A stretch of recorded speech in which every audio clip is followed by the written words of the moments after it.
on my mobile home, which is in really rough shape. Hey, buddy. We had things like this happening every single year where it pulls out and it pops out on the outside and also on the inside as well.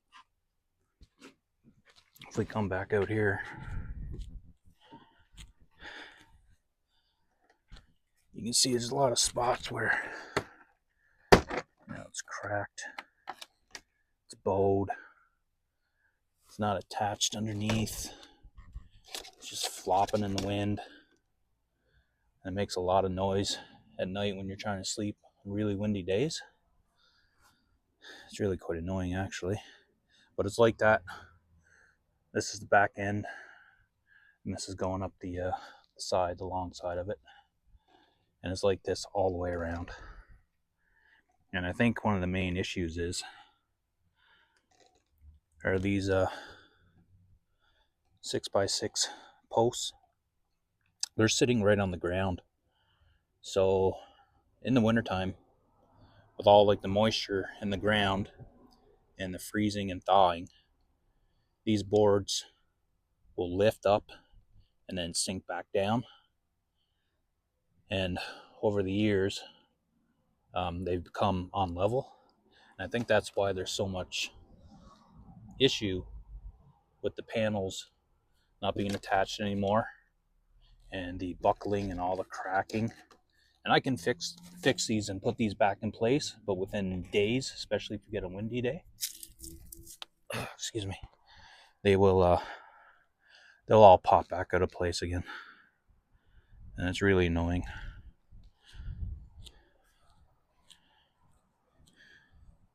And it's also just unsightly and ugly. Same thing with over here. Same thing, just loose panels. Got this piece of plywood, a couple pieces of plywood put in place here because the panels that were here were in really bad shape. They're all split in half. So I pulled those out and just put in some whatever piece of plywood in there. And you can see along here, it might be hard to tell on camera, but these posts are again, they're not level, and they're not level up and down this way, but they're also, they're twisted that way too. So any water that lands here, that hits here, goes to the inside. Hey, buddy. Hi. There's my dog. Another spot over here where it's popped out of place. And then out in the front, won't show that right now. I'll show it after. It's really bad. Right where the water meter is, it's really bad. So, okay, here I am underneath. I got the these 2x4s put together. Now that I'm under here trying to fit it, I realize that I kind of did it backwards. So I'm gonna have to take these out and switch them around. But the idea was to have this piece of trim right there that all these vertical pieces are supposed to be tucked into. The idea is to put the 2x4 up against there with the long flat side, this side here facing outward, and then the same thing along the bottom. But now that I'm under here, I realize I'm gonna have to remove them beams at the bottom.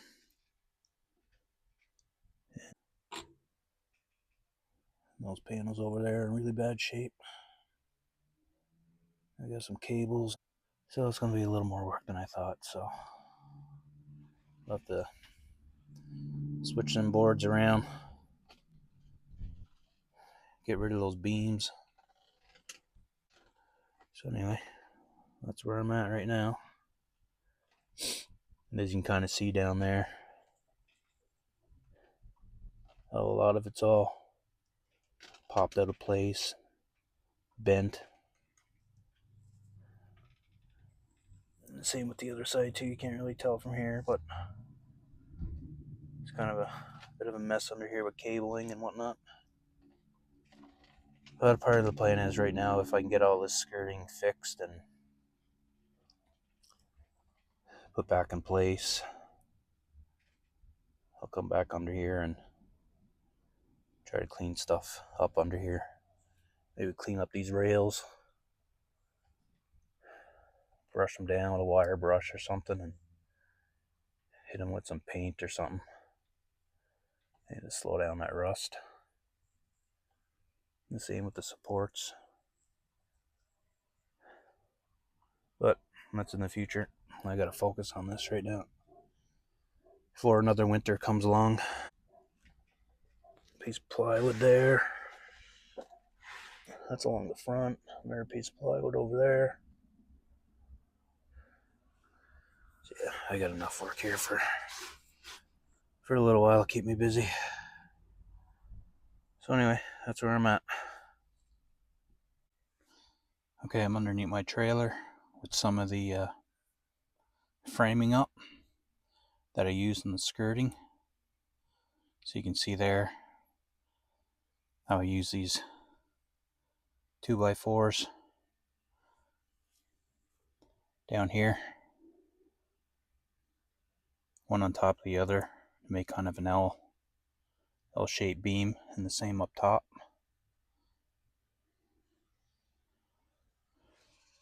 And all the cross bracing.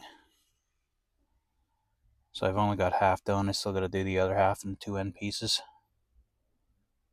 So anyway, I thought I'd just go over quickly some of the things that I'd probably do differently on the other side. And one of them is using 16-foot 2x4s instead of 8-footers. Now the reason I use the 8-footers is because it's all I could transport in my vehicle. I only got a small vehicle. So I'd use 16-foot 2x4s instead of the 8-footers, because you'll end up with a lot less work and a lot less of the cross bracing that you can see that goes all the way down there to the end. And another thing with this cross bracing that you see, I'd actually turn them the other way so they're flat. I did that way at the far end. You can't see from here, but I did that at the far end, where instead of lying like they are here, would have turned them the other way so they're flat. So it actually give you a little bit more room, because this used to be one of the access points that I used to use. I used to come to this far side and then crawl all the way down there. But now that I have all this cross bracing up, it now reduces the amount of room I have to work, which is going to make it even more of a pain in the ass, excuse my language, to come down here for any future maintenance. Yeah, and keep each section separate from one another. So when I was using the 8-foot 2x4s, I went all along the top first, got everything in place, and then I came back and I did the bottom. But I did it for so far, but as I got further down, I started going with this almost a brick pattern. So when you went to plumb one section, you're actually affecting the other section. So if you're trying to do it this way, keep each section separate from the other. So if you're using 16-footers, make a 16-foot section, get it braced, do what you got to do, and then start with the next section and keep each section separate from the other one. I think that'll be a lot easier.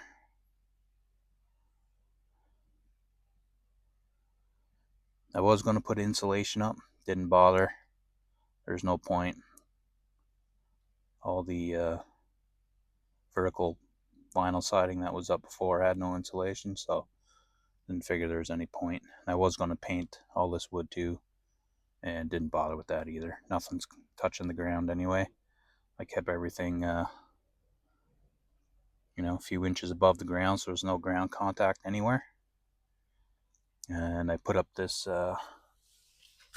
this house wrap around it, and wrapped underneath around the bottom of the 2x4s. So everything should be fine. Eventually I'm going to try to come back and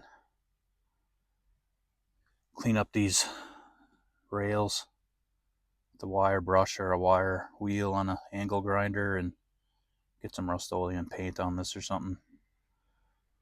Slow down the rust. It's actually not that bad. It's only more of a surface rust anyway. Gotta try to come under here and clean and organize a bunch of these cables.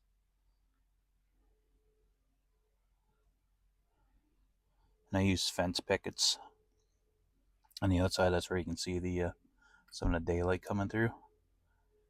That was another thing I didn't factor in either when I was doing this, is how much you're going to reduce your light. You can see it's daytime, so you can see the light coming through the panels there at the very back. But now with the 1x6 fence pickets in place, plus the house wrap, it's going to be very dark down here once everything is enclosed. So I'll have to either set up some lighting at some point, or if I do have to come under here, I'll have to wear some sort of headlamp or carry a flashlight or something while I'm crawling around down here.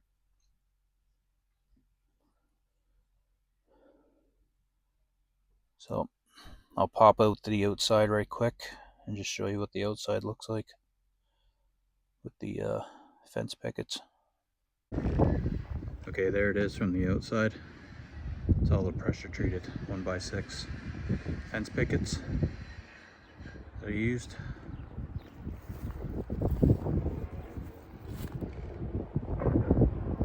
It's all the way up to the front. So I think that looks okay. For now, we'll see what it's like in a couple seasons, how well it holds up.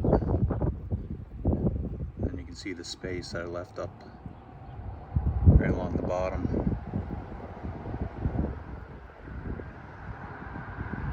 So hopefully in the winter time, when the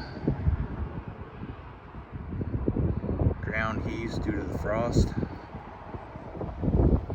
it won't affect it. So when I do the other side, I'll try to film some of the actual framing. Kind of jumped ahead on this project, but I had to get it started. I want to get it done before I know it'll be winter time. So anyway, there's just a quick update. Thanks for watching. See you on the next one.